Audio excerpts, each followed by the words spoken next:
कलेजनि बिथांमोनखौ समाव बिलुन बिरहोनाय हाबाफारियाव नांजाबाथाय हेबगोन गिबियाव खावलायग्रोगोन खावलायनो थाखाय भारतनि दैदेनगिरि डक्टर बिरेन कुमार ब्रह्म सानजौफु समाव भारतखौ दैदेननो थाखाय खावलायबाय बेबार जादों फारेवा बिदि जानांगौ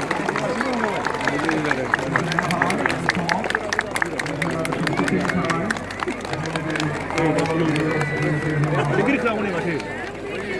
बे जायाखै बे आयदाजों माबादों बे खम जादों बेना एसे माबा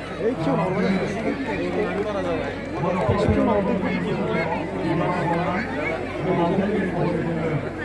एक्सट्रा फैनानै हगारदो गोजौआव थांबाय मालाय